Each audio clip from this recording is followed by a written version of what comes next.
नमस्कार मित्रांनो. आज पुन्हा तुमच्यासमोर एकदा येतोय मी. लास्ट वीकमध्ये आपण एक व्हिडिओ पब्लिश केला होता. ठीक आहे, तर त्यात मी म्हटलं होतं की आपण सिलेबस वाईज बुक लिस्ट नियोजन याच्याबद्दल डिटेलमध्ये बोलू. लास्ट व्हिडिओमध्ये थोडा ऑडिओ व्हिडिओ क्लॅरिटीचा इश्यू होता. पहिलाच व्हिडिओ होता, त्याच्यामुळे प्लीज सहकार्य असू द्या तुमचं. आता आपण आजच्या व्हिडिओमध्ये खास करून PSI STI असिस्टंट यांचा सिलेबस, नंतर कुठले बुक्स वाचायचे ते, आणि तिसरं सगळ्यात महत्त्वाचं म्हणजे स्ट्रॅटजी आणि प्लॅनिंग, की आपण परीक्षेच्या अगोदर कसं प्रिपरेशन करायचं आणि एक्झामला जाण्यापूर्वी त्या संदर्भात पण आपण भविष्यात व्हिडिओ टाकू जेव्हा एक्झाम आपली 10-15 दिवसावर राहील, की एक्झामच्या हवरमध्ये आपलं प्लॅनिंग कसं असलं पाहिजे आणि स्वतःला कसं मोटिवेटेड ठेवलं पाहिजे ड्युरिंग द एक्झाम हवर. ठीक आहे, तर आता आपण सिलेबस बघूया. आता सिलेबस मी आयोगाच्या वेबसाईटवरून घेतला आहे. 4 मार्च 2020 या दिवसाचा अपडेटेड सिलेबस माझ्याकडे आहे सध्या. ठीक आहे, तर त्या सिलेबसमधला सिलेबस मेन्शन करताना त्यांनी हेडिंग दिलं आहे सामान्य क्षमता चाचणी. आता या 3 वर्डिंगवरून बऱ्यापैकी समजण्यासारखं खूप आहे. म्हणजे आयोगाला तुमच्याकडून सिम्पल नॉलेज पाहिजे, जनरल सेन्सचं. खूप एक्सपर्टाईज बिलकुल नॉलेज नसावं. जे मिनिमम 12th लेवलचं असेल, असं 10th किंवा 12th या लेवलचं नॉलेज आयोगाला पाहिजे. आणि सामान्य क्षमतेचा माणूस पास होऊ शकतो अशी ही परीक्षा आहे. म्हणूनच त्यांनी हेडिंग दिलं आहे सामान्य क्षमता चाचणी. ठीक आहे, तर आपण सिलेबसमधला पहिला पॉईंट बघू. पहिला आहे चालू घडामोडी, ज्याला आपण करंट अफेअर्स म्हणतो. आता मित्रांनो, जर अभ्यास सुरू केला तुम्ही, म्हणजे जसं की मी अभ्यास सुरू केला होता त्यावेळेस न्यूजपेपर वाचायचं म्हटलं तर फ्रंट पेज आणि लास्ट पेज जनरली स्पोर्ट्सचं असतं, त्यातल्या त्यात क्रिकेट. अशा प्रकारचा माझा अभ्यास होता. पण मला पोस्ट क्रॅक करायला फक्त 1 वर्ष लागलं. म्हणजे माझं करंट अफेअर 0 होतं आणि 1 वर्षानंतर मी परीक्षेला आवश्यक असलेलं करंट अफेअर माझ्याकडे होतं.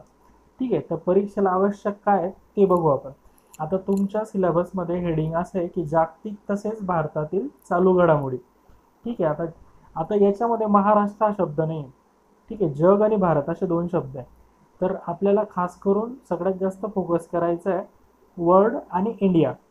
प्रादेशिक न्यूजवर कधी कधी प्रश्न विचारला जातो, त्याच्यासाठी मी बोलेल की त्याच्यासाठी आपल्याला लोकराज्य मॅगझिन वाचावं लागतं. दर महिन्याचं असतं ते, आणि हे महाराष्ट्र शासनाद्वारे पब्लिश केलं जातं लोकराज्य मॅगझिन. तर आता चालू घडामोडीचा अभ्यास करताना सोर्स कुठले असले पाहिजे.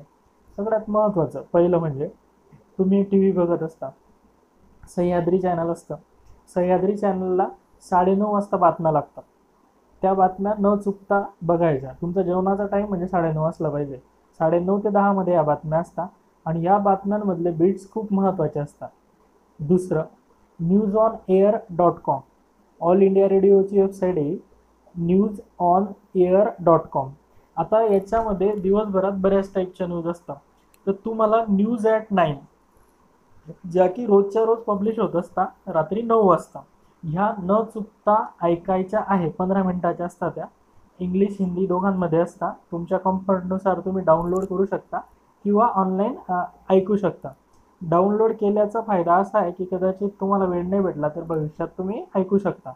पण ह्या ज्या न्यूज आहे ऐकल्याशिवाय, आणि इनफॅक्ट तुम्ही वाचू पण शकता. या न्यूज ऑन एअरवर रीड न्यूज म्हणून येतं, त्याच्यामध्ये याचा एक फॉर्मॅट असतो, तो वाचू पण शकतो. पण बेटर वे ऐकलेलं चांगलं असतं. निवांतमध्ये झोपून वगैरे जशाही पद्धतीने पॉसिबल झालं तसं तुम्ही करू शकता. तर झोपण्याच्या अगोदर न चुकता ही एक्सरसाइज करायची. 15 मिनिटं न्यूज ऐकायच्या म्हणजे ऐकायच्या. न्यूज ऑन एअर 9 वाजता न्यूज असतात त्या, आणि साधारणतः 9:30, 9:45 किंवा 10पर्यंत त्या अपलोड होऊन जातात. ठीक आहे, नंतर आता न्यूजपेपर कुठला वाचावा. 3 न्यूजपेपर आहे, सकाळ, महाराष्ट्र टाइम आणि लोकसत्ता. या तिघांपैकी कुठलाही एक न्यूजपेपर तुम्ही वाचू शकता. आणि न्यूजपेपर वाचताना न्यूजपेपर रिडिंगला मॅक्झिमम अर्धा किंवा 1 तास, खूप इंटरेस्ट आला तर. आणि पॉलिटिकल, नंतर क्रिकेट यांच्याशी रिलेटेड न्यूज खूप फास्टमध्ये वाचा. म्हणजे एक्झामची नीड बघून घ्या आणि त्यानुसारच वाचा. मग अशा पद्धतीने तुमचा अर्धा किंवा 1 तासात न्यूज सगळ्या वाचून होता. आणि संपादकीय पेजवर क्रिटिसिझम असतं बऱ्याचदा, अवॉइड करा क्रिटिसिझम. जे तुमच्यासाठी परीक्षेच्या दृष्टीने फॅक्च्युअली महत्त्वाचं आहे त्याच्यावर फोकस करा. ठीक आहे, नंतर मॅगझिन बघा. आता 3 तुम्हाला आवडेल ते मॅगझिन तुम्ही वाचू शकता. पण त्यातल्या त्यात मला व्यवस्थित वाटणारे मॅगझिन 3 आहे. एक सिम्प्लिफाईड पब्लिकेशनचं इयरबुक असतं, किंवा 3 महिन्यातून एकदा ते पब्लिश होतं, 3-4 जसं जमेल तसं. आणि सकाळचं इयरबुक असतं, किंवा 3 महिन्यात त्याचा एक व्हॉल्यूम पब्लिश होत असतं. आणि त्याच्यानंतर भारत सरकारचं पुस्तक असतं, मिनिस्ट्री ऑफ ब्रॉडकास्टिंग मार्फत पब्लिश केलं जातं, इंडिया 2020. आता हे 3 सोर्स सांगितले, सर्व वाचायची गरज आहे का? तर तुम्हाला इतका वेळ नाही आहे की तुम्ही हे सगळ्या गोष्टी करू शकता. ज्याला पॉसिबल आहे ते जाऊ शकता, पण मला वाटतं प्रॅक्टिकली पॉसिबल नाही आहे. तर कुठलाही एक सोर्स वापरा, सिम्प्लिफाईड, सकाळ किंवा इंडिया इयरबुक. आता इंडिया इयरबुक तुम्हाला वाचायचंच आहे, म्हणजे मेन्सला जर तुम्ही इकॉनॉमीशी रिलेटेड गोष्टी बघितल्या तर तुम्हाला इंडिया इयरबुक वाचायचंच आहे. त्याच्यामुळे त्याला तुम्हाला एक्सक्यूज नाही. सिम्प्लिफाईड किंवा सकाळ याच्यापैकी एक गोष्ट नक्की वाचायची आहे. आणि महाराष्ट्राचा एक जागरूक नागरिक म्हणून तुम्हाला दर महिन्याला लोकराज्य मासिक वाचायचं आहे, परीक्षेच्या दृष्टीने पण आणि अवांतर नॉलेजसाठी पण. लोकराज्य मॅगझिनमधून येणाऱ्या गोष्टीनुसार जर एखादी प्रश्न आयोगाने चुकीचा दिला तर तुम्ही त्याला चॅलेंज करू शकता. आणि एक नेहमी लक्षात ठेवा, मिनिस्ट्रीज, गव्हर्नमेंटचं कुठलंही डॉक्युमेंट हे तुम्ही लिगल गोष्ट म्हणून वापरू शकता जर आयोगाने एखादी प्रश्न चुकीचा दिला आहे तर एवढं लक्षात राहू द्या. आता मी तुम्हाला सांगितलं करंट अफेअरबद्दल डिटेल. आता करंट अफेअरचा अभ्यास करताना खूप सारे सोर्स आहे तुमच्या दैनंदिन जीवनात. टेलिग्राम आहे, बरेच प्रकारचे. तर मित्रांनो, स्वतःला एक सवय लावा, लिमिटेड गोष्टी मल्टिपल टाइम रिवाईज करा. आणि खास करून कुठलीही एक सवय लावा. एक तर तुम्ही एखादी चॅनल फॉलो करता करंट अफेअरचं, तर स्टिक टू दॅट. पण मला वैयक्तिकरित्या असं वाटतं की ऑनलाईन मीडियापेक्षा हे जे मटेरियल आहे तुमच्याकडे, स्टॅटिक मटेरियल, न्यूजपेपर असेल, आणि याच्यामार्फत शक्यतो नोट्स काढता आल्या तर बघा. जर बिगिनर्स असाल तर काढा, अदरवाईज अवॉइड करा जर वेळ कमी असेल तर. पण वेळ भरपूर आहे आणि आवड पण आहे तर नोट्स काढल्याच पाहिजे. हे सर्व करण्याच्या अगोदर सिलेबस, क्वेश्चन पेपर ॲनालिसिस या गोष्टी तुमच्या ॲटलिस्ट 2दा झाल्या पाहिजे. म्हणजे तुम्ही एखादी न्यूजपेपर वाचताना कुठली गोष्टीला किती महत्त्व द्यायचं हे ठरतं.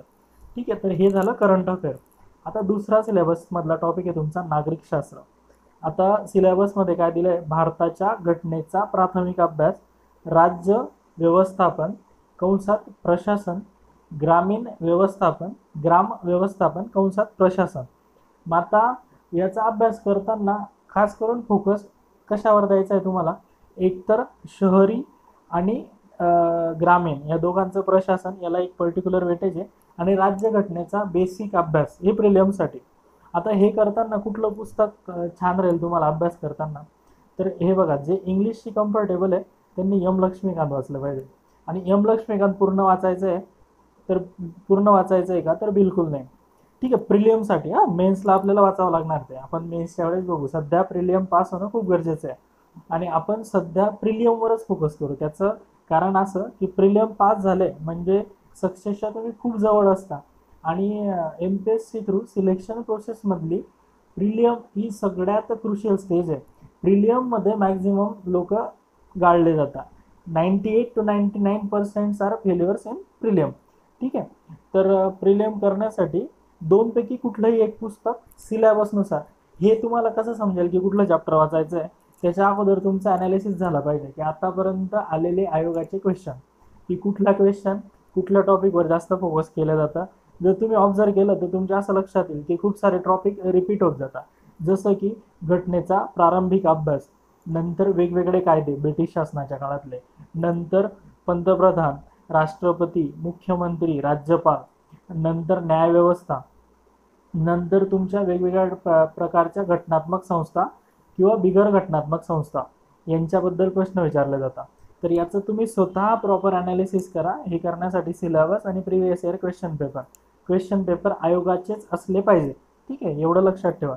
ठीक आहे, तर एम लक्ष्मीकांत, रंजन कोळंबे दोघांपैकी कुठलंही एक पुस्तक तुमच्या कम्फर्टनुसार. आणि आता दोघांनी काय केलंय, सरांनी पण, कोळंबे सरांनी पण आणि लक्ष्मीकांत सरांनी पण, त्यांनी त्यांच्या पुस्तकावर आधारित क्वेश्चन बुकलेट तयार केलं. तर माझा आग्रह असा असेल की हे क्वेश्चन बुकलेट तुम्ही घेऊन घ्या आणि सॉल्व्ह करा. आता एम लक्ष्मीकांत सरांचे क्वेश्चन बुकलेट शक्यतो ऑनलाईन मागवा, खूप सारा ऑफ असतो त्याच्यावर. डिस्काउंट पण भेटतो. बाजारात जाण्यापेक्षा ऑनलाईन मागवा, 4-5 दिवसात येतो ते आपल्या अवेलेबिलिटीनुसार. पण त्याच्यावर डिस्काउंट चांगला असतो, म्हणजे थोडे तुमचे पैसे पण वाचतील. रंजन कोळंबे सरांचं पुस्तक आणि त्याची क्वेश्चन बुकलेट, या दोघं सोर्सपैकी एकच सोर्स वापरायचा तुम्हाला कुठला तरी. आणि ग्राम प्रशासनासाठी किशोर लवटे सरांचं पुस्तक आहे ज्ञानदीप प्रकाशनाचं, तर ते तुम्हाला प्रेफर करायचं ग्राम प्रशासनासाठी. खूप जास्त वेळ नका देऊ ग्राम प्रशासनला, आतापर्यंत आलेले प्रश्न बघा आणि त्याच्यानुसार ॲनालाइज करा. ठीक आहे.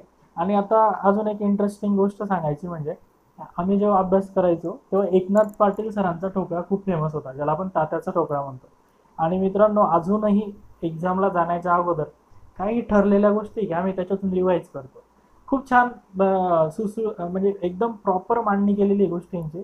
तर माझं असं अनुभव सांगतो की बरेच जण म्हणतात की ठोकळावर अवलंबून राहू नका. नक्कीच नका राहू, पण लास्ट टाइम रिव्हिजनसाठी याच्यासारखा दुसरा बेस्ट सोर्स नाही, जर तुम्ही स्वतःच्या नोट्स काढत नसल्या तर. तुम्ही स्वतःच्या जर नोट्स काढत असल्या तर notes is the best source. ठीक आहे. पण ते नोट्स नसल्या काढत तर तुम्ही एकनाथ पटेल सरांच्या ठोकळ्यामधले पर्टिक्युलर टॉपिक रिवाईज करू शकता. जसं की ग्राम प्रशासन त्याच्यात खूप सुंदर दिलं आहे. म्हणजे जर टाईम नसला तर तात्यांच्या ठोकळ्यामधून ग्राम प्रशासन केलं तरी चालू शकतं. पण रिस्क आहे. ठीक आहे, रिस्क आहे, पण रिस्क रिवॉर्ड रेशो फेवरेबल आहे. कदाचित असं होईल की टेन्शन आलं आहे की बाबा 2च दिवस आहे, 2 दिवसात पूर्ण पॉलिटिक्स करायचं आहे, तर त्याच्यासाठी एकनाथ पाटील सरांच्या ठोकळ्यामधून तुम्ही गोष्टी करू शकता. पण याच्या अगोदर ते वाचलेलं पाहिजे. परीक्षेच्या 1.5-2 महिना अगोदर कुठलीच नवीन गोष्ट ट्राय करायची नाही. जे अगोदर केलं आहे त्याच्यावरच भरोसा ठेवायचा आणि तेच तुम्हाला वाचवणार आहे. ठीक आहे. तर एवढं बघा तुम्ही. आणि पॉलिटी संदर्भात स्वप्नील शेळके सर डेक्कन आयस यांचे खूप सुंदर लेक्चर आहे राज्यघटनेवर. म्हणजे मला तरी वाटतं राज्यघटनेसंदर्भात मी बघितलेला सगळ्यात बेस्ट काय म्हणतो ट्युटर, शिक्षक. खूप सुंदर पद्धतीने आणि सिलेबसला धरूनच बोलता, वायफळ बोलणं नसतं.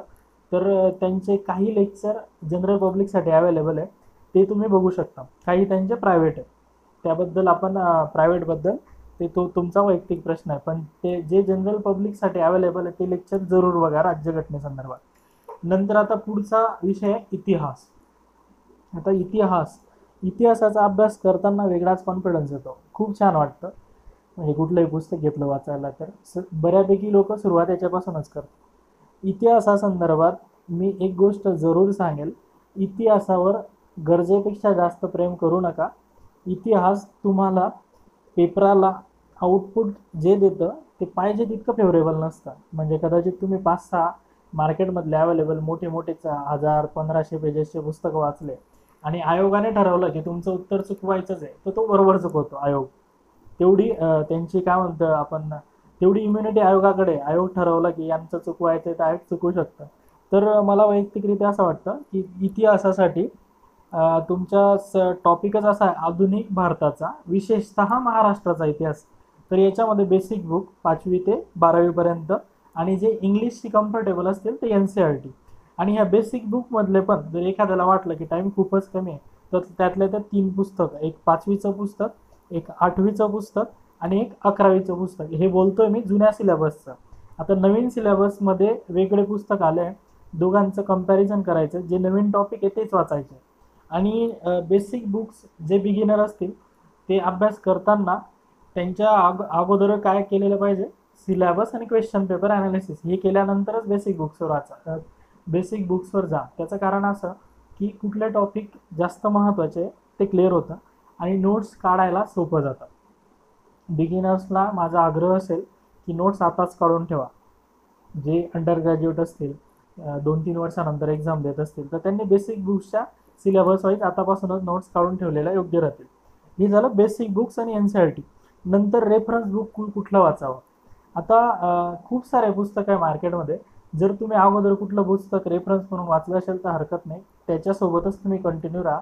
आणि ज्यांनी वाचलं नसेल त्यांना माझं असं म्हणणं असेल की आधुनिक भारताच्या इतिहासासाठी समाधान महाजन सरांचं पुस्तक आहे युनिक पब्लिकेशनचं, आणि महाराष्ट्रासाठी गाठाड सरांचं पुस्तक आहे. हे 2 पुस्तकं रेफरन्स म्हणून तुम्ही वाचू शकता. आणि हे वाचले ना मित्रांनो तर परत परत यांनाच रिवाईज करायचं, नवीन कुठलंही पुस्तक ट्राय करायचं नाही, बिलकुल नाही. एवढं तुम्ही स्वतःला स्टिक करा. आणि सगळ्यात महत्त्वाचं, जास्त वेळ बिलकुल देऊ नका इतिहासाला. जास्तीत जास्त रिव्हिजन करा, जे मटेरियल आहे तुमचं तेवढंच. आणि एक पुस्तक आहे भारी, कथा स्वातंत्र्याची म्हणून, कुमार केतकर सरांचं. जर वेळ मिळाला तर वाचा. मी काय म्हटलो, जर टाईम मिळाला तर वाचा. जर तुमचा इतर सिलेबस बाकी आहे आणि तुम्ही हे पुस्तक वाचताय तर तो मूर्खपणा होईल. सगळं झालंय. जे जुने लोक असतील आणि ज्यांना वाटतंय की आता काहीतरी वेगळं केलं पाहिजे, त्यांनी हे पुस्तक जरूर वाचा, कथा स्वातंत्र्याची, कुमार केतकर सर. ठीक आहे. तर इतिहासासंदर्भात कमीत कमी पुस्तक, मल्टिपल रिव्हिजन, जास्त रिलाय करू नका. आयोगाने ठरवलं की यांना मार्क्स पडू द्यायचे नाही तर आयोग पडू देत नाही. ठीक आहे. पण त्यातल्या त्यात समाधान महाजन सरांचं पुस्तक चांगलं म्हटलं जाईल. का तर समाधान महाजन सरांनी खूप सारे पुस्तकं वाचून त्यांच्या नोट्स स्वरूपात एक पुस्तक तयार केलं आहे आणि ते IRS म्हणून पण सिलेक्ट झाले होते. सध्या आमच्या ऑफिसला असिस्टंट कमिशनर म्हणून सर कार्यरत आहे. ठीक आहे. तर त्यांचं पुस्तक छान आहे. नंतर पुढचा म्हणजे अर्थव्यवस्था, याला आपण इकॉनॉमी म्हणतो. आता तुमच्या सिलेबसमध्ये काय काय दिलं आहे? राष्ट्रीय उत्पन्न, शेती, उद्योग, परकीय व्यापार, बँकिंग, लोकसंख्या, दारिद्र्य व बेरोजगारी, मुद्रा व राजकोषीय नीती इत्यादी. आणि शासकीय अर्थव्यवस्थेमध्ये काय म्हटलंय? अर्थव्यवस्था, लेखा व लेखापरीक्षण, हे सिलेबसमध्ये. आता अर्थव्यवस्था बऱ्याच लोकांना थोडा टफ जाऊ शकतो, पण तुम्हाला सांगतो, अर्थव्यवस्थेमध्ये एकदा इंटरेस्ट आला आणि एकदा तुमचे कन्सेप्ट व्यवस्थित झाले तर तुम्हाला परत परत पुस्तक वाचण्याची गरज नाही. पुस्तक कशासाठी वाचावं लागेल? जे वेगवेगळे अपडेशन येतं, वेगवेगळ्या स्कीम येतात किंवा एखादी कमिटी नेमली जाते, त्याच्यासाठीच तुम्हाला अपडेटेड गोष्टी वाचाव्या लागतील आणि त्या करंट अफेअर्स मार्फत होतील. याच्यासाठी पुस्तक, मित्रांनो, सगळ्यात बेस्ट पुस्तक म्हणजे रंजन कोळंबे सरांचं आहे आणि त्यासोबतच देसले सरांचं आहे, दीपस्तंभ पब्लिकेशनचं. आणि जे इंग्लिशशी एकदम कम्फर्टेबल आहे त्यांनी श्रीराम IASच्या नोट्स वापरल्या पाहिजे. आता हे जे 3 सोर्स सांगितले मी तुम्हाला, यांच्यापैकी कुठलाही एक सोर्स वाचला पाहिजे तुम्ही. दोघं सोर्स एकत्र वाचणं पॉसिबल होत नाही. ज्यांचा एखाद्याचा अट्टा असाच असेल की नाही मला 3 वाचायचे, तर त्यांच्यासाठी एक गोष्ट करायची, एक पुस्तक रेफरन्स म्हणून आणि दुसऱ्या पुस्तकातली व्हॅल्यू ॲडिशन त्याच्यात नोट स्वरूपात ॲड करून, असं सोल्युशन आहे. आणि मृणाल सरांचे व्हिडिओ आहे यूट्यूबवर इकॉनॉमीशी रिलेटेड. आता हे व्हिडिओ खूप जास्त डिटेल आहे. MPSCला फारशी इतकी डिटेलमध्ये गरज नाही आहे, पण जे बिगिनर्स असतील, ज्यांच्याकडे खूप टाईम असेल आणि ज्यांना इकॉनॉमीमध्ये इंटरेस्ट निर्माण करायचा असेल, त्यांनी हे व्हिडिओ बघू शकता. मृणाल व्हिडिओ यूट्यूबला गेले की सापडतील, mrunal.org. आणि खूप सुंदर व्हिडिओ आहे. याच्या थ्रू कन्सेप्च्युअल अंडरस्टँडिंग खूप छान होईल, पण फॅक्च्युअल गोष्टी ज्या MPSCला आवश्यक आहे त्या फारशा कव्हर होत नाही. सो फक्त कन्सेप्च्युअल अंडरस्टँडिंगसाठी मृणाल व्हिडिओ. नंतर पुढचा विषय भूगोल. आता हा विषय महाराष्ट्राच्या विशेष संदर्भाचा. आता सिलेबसमध्ये काय दिलं आहे? पृथ्वी, जगातील विभाग, हवामान, अक्षांश, रेखांश, महाराष्ट्रातील जमिनीचे प्रकार, पर्जन्यमान, प्रमुख पिके, शहरे, नद्या, उद्योगधंदे. आता हा झाला तुमचा सिलेबस. आता भूगोलाच्या संदर्भात सगळ्यात बेस्ट मटेरियल म्हणजे आतापर्यंत स्टेट बोर्डाने पब्लिश केलेले पुस्तकं, कुठून कुठपर्यंत, 4थी पासून सरळ 12वी पर्यंत आणि सिलेबसला धरून.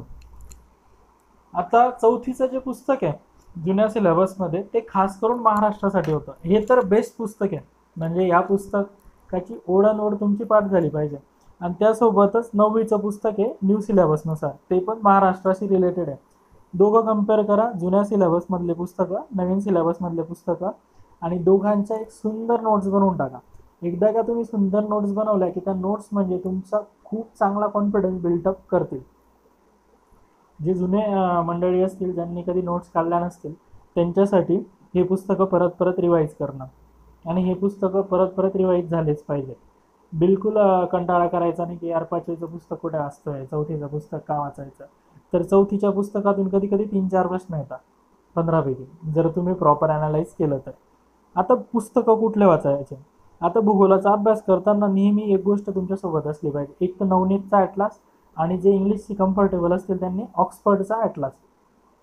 या गोष्टी सोबतच असल्या पाहिजे. आता पुस्तक कुठलं वाचायचं? मित्रांनो, सध्या मार्केटमध्ये खूप सारे पुस्तके भूगोलाशी रिलेटेड. माझं वैयक्तिक मत असं आहे, सौदी सरांचं छोटं पुस्तक प्रिलियमसाठी सफिशियंट आहे. सफिशियंट म्हणण्यापेक्षा खूप जास्त मार्क्स मिळवून देत होते. आउट ऑफ मार्क्स मिळण्यासाठी तुम्हाला सगळं कॉम्बिनेशन करावं लागतं, पण सौदी सरांचं पुस्तकमधून जास्तीत जास्त मार्क्स मिळू शकता. छोटं पुस्तक अपडेटेड घ्यायचं, त्याच्यामधले क्वेश्चन पण सॉल्व्ह करायचे. खूपदा असं होतं की जसेच्या तसे प्रश्न उचलून आयोग टाकत असतात, त्याच्यामुळे हा बेस्ट सोर्स झाला सौदी सरांचं पुस्तक. आणि एकच पुस्तक प्रॉपर वाचायचं. आता मृणाल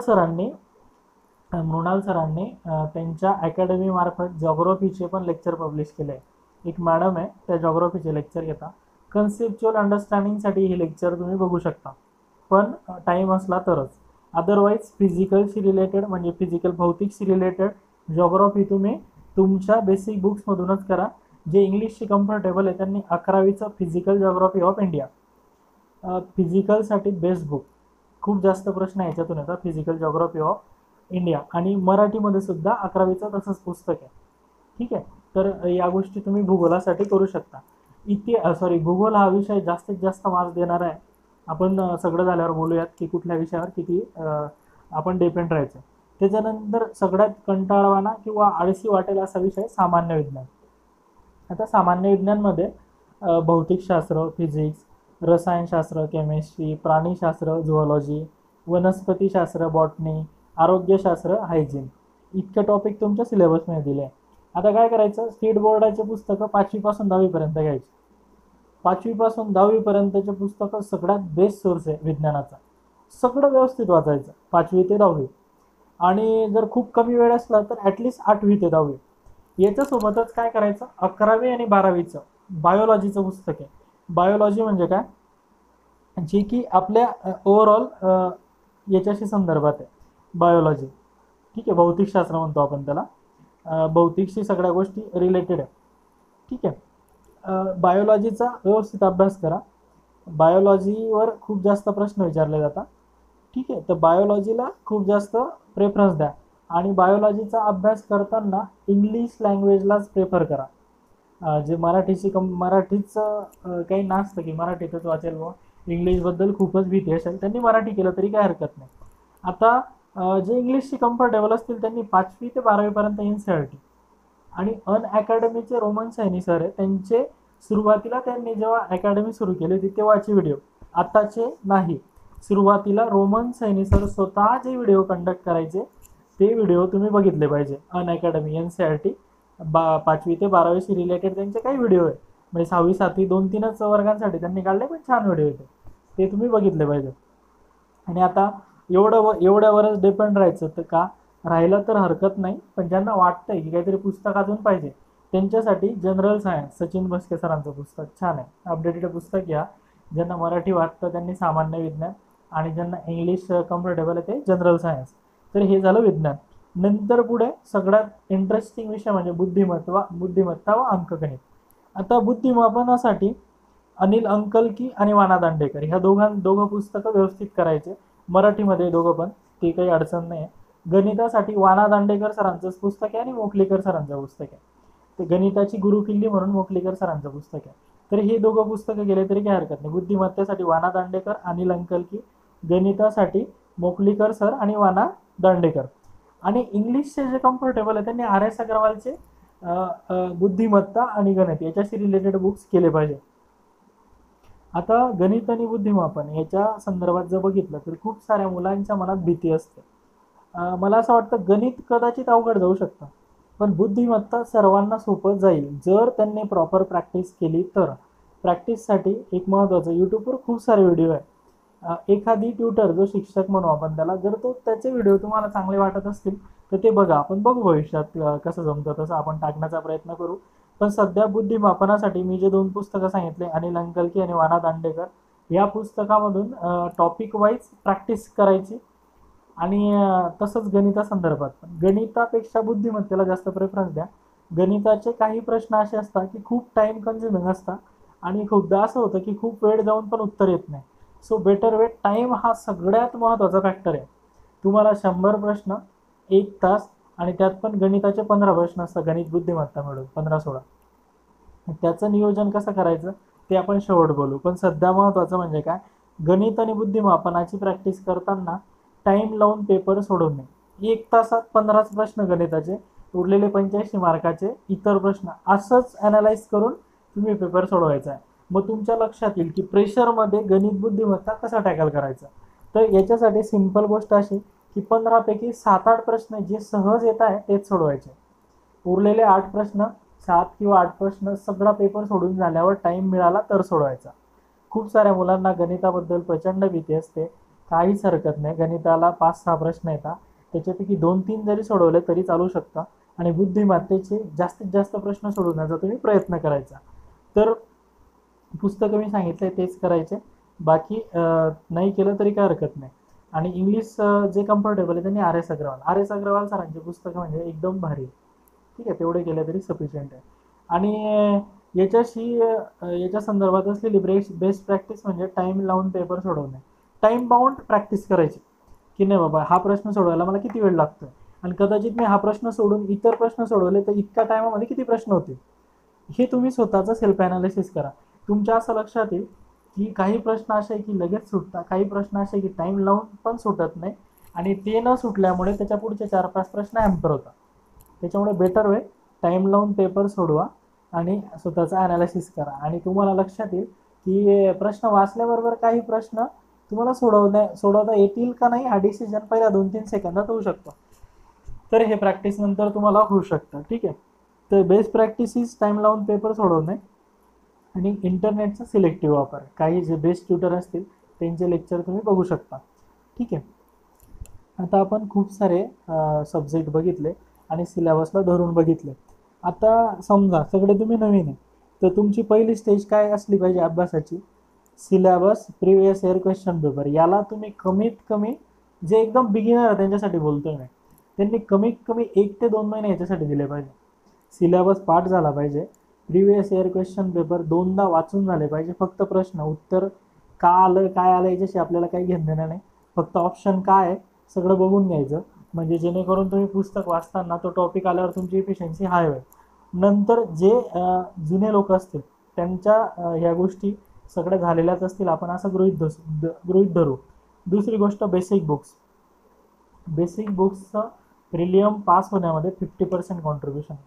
बेसिक बुक्स जरी तुमचे प्रॉपर असले तरी खूपदा तुम्ही प्रिलियम पास होऊन जाता. तिसरी गोष्ट स्टँडर्ड प्रेफरन्स बुक. मी सांगितलं लिमिटेड पुस्तकं तुम्हाला आवडतील, मी जे 2-3 सोर्स सांगितलं त्यापैकी एकच सोर्स प्रॉपर त्यालाच मल्टिपल टाईम रिवाईज करायचं. आणि चौथा म्हणजे रिव्हिजन. आता रिव्हिजन म्हणजे एक तर तुमच्या स्वतःच्या नोट्स असल्या पाहिजे, आणि मी सांगितलं तात्यांच्या टोकड्यामध्ये भूगोल खूप सुंदर दिलं आहे. भूगोलाचे 3 भारत, जग आणि महाराष्ट्र. नंतर इतिहास पण छान आहे, आणि ग्रामप्रशासन. हे 3 गोष्टी जरूर वाचा तात्यांच्या टोकड्यामध्ये, जर तुमचा विश्वास असेल तर. नसेल तर काही हरकत नाही, तुमच्या नोट्स. आणि ज्यांनी स्वतःच्या नोट्स काढल्या आहेत त्यांच्यासाठी नोट्स सोडला तर त्याच्या इतका बेस्ट सोर्स कुठलाच नाही. Your own notes plays a tremendous role in your success prelim pass होण्यासाठी. ठीक आहे, तर अशा पद्धतीने नियोजन करा. खास करून आता आपण 1-2 मिनटं याच्या संदर्भात बोलू की पुस्तक सिलेक्शन बोललोच आपण, की कुठला विषयाला किती प्रेफरन्स द्यायचा. प्लॅनिंग करताना काही लोक असे असतात की ते कठीण विषय सुरुवातीला घेतात, काही लोक सोपा विषय घेतात. तर नियोजन करताना माझं असं मत आहे की एक कठीण आणि एक सोपा असं कॉम्बिनेशन करा आणि प्रॉपर प्लॅनिंग करा. आणि खास करून जो सब्जेक्ट जास्त मार्क्स देतो त्याच्यावर खूप फोकस करा. पहिला प्रेफरन्स राहील भूगोलाला, दुसरा प्रेफरन्स राहील सामान्य विज्ञान.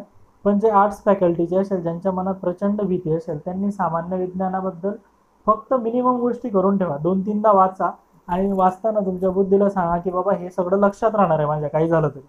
इतकं सांगा, नक्कीच लक्षात राहील, नो डाऊट लक्षात राहील म्हणजे राहील. ठीक आहे, नंतर तिसरं अर्थव्यवस्था, चौथं राज्यव्यवस्था, 5वं इतिहास, नंतर आपलं करंट अफेअर तर सायमल्टेनियसली चालूच ठेवायचं. आता जे इंजिनिअरिंग बॅकग्राऊंडचे मुलं असतील त्यांचा प्रेफरन्स काय असतो, पॉलिटी, मॅथ्स आणि IT, बुद्धिमत्ता आणि गणित, नंतर जॉग्रॉफी, नंतर इकॉनॉमी. यांच्यावर खूप सारा भर असतो, आणि भूगोल. ते काय करतं इतिहास वगैरे साईडला ठेवतात. तरी मित्रांनो तुम्हाला सांगतो, आम्ही जवळपास 1 वर्षाच्या आत पोस्ट घेतल्या. आम्ही आमच्या लायब्ररीमध्ये 5, मी पण इंजिनियर आहे, 5 लोक इंजिनियर होतो. खूप कमी वेळेत सिलेक्टिव्ह पुस्तक आणि आपल्या इंटरेस्टनुसार पुस्तक सिलेक्ट करून खूप जास्त त्याच्यावर भर देऊन कॉन्फिडन्स घेऊन परीक्षेला जायचं. जो परफेक्ट कॉन्फिडन्स घेऊन परीक्षेला जातो ना त्याचे पास होण्याचे चान्सेस खूप जास्त आहे, 100% चान्सेस आहे. So better way go with confidence. हे करताना काही गोष्टी राहिल्या तरी टेन्शन घ्यायचं नाही. प्रत्येक आपला अभ्यास हा इतका मोठा महासागर आहे की त्याच्यात काही ना काही राहूनच जातं. सो जास्त टेन्शन घ्यायचं नाही, पण बेसिक गोष्टी केलेल्या पाहिजे. इतिहासाला खूप कमी वेळ द्या आणि इतर विषय जे तुम्हाला आवडतात त्याच्यामध्ये जर तुम्ही मास्टर कीज केली पाहिजे. आता मित्रांनो एक भारी अजून इंटरेस्टिंग गोष्ट म्हणजे आवडतो एखादी विषय. मला सांगा आवडतो म्हटलं त्याच्यापैकी किती मार्क्स मिळाले पाहिजे. पॉलिटी बऱ्याच लोकांना आवडतं. मला सांगा जर पॉलिटी आवडत असला ना तर 15 पैकी ॲटलिस्ट 13 ते 14 मार्क्स मिळाले पाहिजे. कारण काय आहे, ज्याला नाही आवडत त्याला तरी 10-12 मार्क्स भेटून जातात. पॉलिटीमध्ये 15 पैकी 13-14 मार्क्स मिळालेच पाहिजे. इकॉनॉमीमध्ये खूप सिंपल गोष्टी असतात, तितकेच मार्क्स मिळाले पाहिजे. जॉग्राफीमध्ये आउट ऑफ मार्क्स मिळाले पाहिजे. विज्ञानात आपण एक वेळ गृहीत धरू थोडेफार 19-20 कमी जास्त मार्क्स. इतिहासाला जर पेपर सोपा आला तर चांगले मिळाले पाहिजे. आणि आयोगाने ठरवलं की यांचं बरोबरच येऊ द्यायचं नाही तर काही हरकत नाही, गेले तरी मार्क्स ठीक आहे. आणि मॅथ्स आणि IT मित्रांनो 15 पैकी तुम्हाला 7-8 मार्क्स जरी आले, जर तुमचं मॅथ्स आणि IT वीक असेल तर ज्याचं चांगलं आहे त्याला 13-12 मार्क्स आलेच पाहिजे. ठीक आहे, तर असं हे नियोजन असावं. आणि आपण एकदा परत काय करू, एक्झामच्या अगोदर एक 15 दिवस अगोदर 1 तासामध्ये कसं गोष्टी टॅकल करायच्या, थोडी रिस्क कशी घ्यायची ते आपण बघू. आताच नाही सांगत, आताच सांगितलं तर तुम्ही शॉर्टकट वापराल, अभ्यास कमी कराल. म्हणून इतक्या बेसिक मिनिमम गोष्टी तुम्ही आता केल्या पाहिजे. आणि हा सिलेबसला धरून व्हिडिओ आहे, त्याच्यामुळे माझा आग्रह असेल की तुमच्या जास्तीत जास्त मित्रांना शेअर करा जे गरजू असतील. आणि ज्यांनी माझा मागचा व्हिडिओ बघितला नसेल त्यांनी प्लीज बघा. थोडी ऑडिओ क्लॅरिटी कमी आहे, हेडफोन लावून तुम्ही बघितलं तर छान ऐकायला भेटेल, पण त्यात मी रियालिटी एक्सप्लोर करण्याचा प्रयत्न केला आहे. ठीक आहे, तर जास्तीत जास्त तुम्हाला असं वाटलं की टेन्शन आलं की काय करावं तर हा व्हिडिओ परत परत बघा. या व्हिडिओमध्ये मी सर्व गोष्टी सिलेबसला धरून एक्सप्लेन केल्या आहे. आणि अजून एक महत्त्वाची गोष्ट म्हणजे सध्या कोरोनाचं वातावरण चाललेलं आहे. मित्रांनो कोरोनाला घाबरायची काहीच गरज नाही आहे. त्याची थोडक्यात हिस्ट्री मी सांगतो तुम्हाला. चायनामध्ये एक लॅब आहे, चायनाने इंटेन्शनली हा पसरवलेला आहे असं बऱ्याच वृत्तपत्रांमध्ये आलेलं आहे. पण ॲक्च्युली असं काही नाही आहे. चायनाच्या लॅबमधून तो नकळत त्यांच्या सायंटिस्टला झाला आणि त्याचा स्प्रेड झाला. आणि आपली जगात बदनामी होईल ह्या भीतीने त्यांनी ही गोष्ट लपवली. आता चायनामध्ये पण खूप सारे लोक मरत आहे. चायना थोडं आपण म्हणतो की कॅपिटलिस्ट कंट्री आहे. इतर लोकांच्या व्यापारा थ्रू तो जास्तीत जास्त नुकसान करण्याचा प्रयत्न असतो. चायनाबद्दल खूप सारं निगेटिव्ह इन्व्हायरमेंट झालं आहे. पण तुम्ही पॉझिटिव्ह राहा आणि एकच लक्षात ठेवा की पॉझिटिव्ह राहिल्यामुळे काय होईल, तुमचा कॉन्फिडन्स चांगला वाढेल. आणि कोरोनाला टॅकल करण्यासाठी सध्या 2 टाईपच्या टॅबलेट आमचे डॉक्टर मित्र सजेस्ट करत आहे. एक आर्सेनिक अल्बम 30 ही एक आयुर्वेदिक गोळी आहे जी रोज सकाळी उपाशीपोटी 4 गोळ्या एका वेळेला असे 3 दिवस घ्यायचे आपल्याला. आणि ही गोळी घेतल्यानंतर अर्धा तास काहीच खायचं नाही. आता ही गोळी कोरोनावर उपाय करते का नाही हा बऱ्यापैकी क्रिटिसिझमचा मुद्दा आहे. पण बरेचशा ICMR मार्फत रिकमेंड केली गेली आहे. काही लोक म्हणतात की हिचा फारसा उपयोग होत नाही. पण मित्रांनो आपल्यासमोर सध्या काहीच ऑप्शन नाही आहे, म्हणून जे ऑप्शन जास्त पॉझिटिव्ह वाटतं ते घेतलं पाहिजे. ही टॅबलेट आयुर्वेदिक डॉक्टरांमार्फत किंवा एखाद्या आयुर्वेदिक मेडिकल शॉपवरून तुम्ही ही गोळी घेऊ शकता. आणि दुसरं म्हणजे एक व्हिटॅमिन सीची गोळी ॲस्कॉर्बिक ॲसिड, लिमकी म्हणतो आपण त्याला, लिमसी LIMCEE. ही गोळी ॲस्कॉर्बिक ॲसिडची आहे व्हिटॅमिन सी संदर्भात. दिवसातून 3 वेळेस घ्या, सकाळ दुपार संध्याकाळ. सिंपल गोळी आहे, व्हिटॅमिन सी आहे, तुम्ही घेतली तर काही हरकत नाही. लिमसी LIMCEE. कोरोनाला रोखण्यासाठी तुमची इम्युनिटी वाढवणं हा सर्वोत्तम मार्ग आहे. इम्युनिटी वाढवण्यासाठी सकाळी एक्सरसाइज करा छानपैकी, दिवसभर चांगला प्रॉडक्ट यूज करा. अभ्यास होत नसला तरी परत परत स्वतःला मोटिवेट करून अभ्यास करा. अभ्यास हेच तुमचं भविष्य आहे. तुम्ही हा पिरियड गेल्यावर खूप पस्तावा होणार आहे की बाबा लॉकडाऊनमधला खूप चांगला वेळ आपण वाया घातला आहे. आणि आता असं झालं आहे की TV वर पण खूप सारे प्रोग्राम न्यूजशी रिलेटेड आहे, ते बिलकुल बघू नका. कारण एक मेंटली प्रेशर क्रिएट होतं की बाबा कसं होईल काय होईल. सगळं व्यवस्थित होईल. कोरोनाच्या अगोदर पण खूप सारे संकट आले. कोरोनाचा मॉर्टॅलिटी रेट किंवा मर्त्यता दर खूप कमी आहे. तो वाईटच आहे, पण याच्या अगोदर भारताने खूप सारे संकट बघितले आणि आपल्यासोबत खूप चांगलं सरकार आहे. त्याच्यामुळे पॉझिटिव्ह राहा, अभ्यास करा, जास्तीत जास्त अभ्यास करा आणि माझा व्हिडिओ शेअर करा खूप साऱ्या लोकांना. आणि काही सजेशन असतील तर प्लीज कमेंट सेक्शनमध्ये जाऊन सजेशन द्या.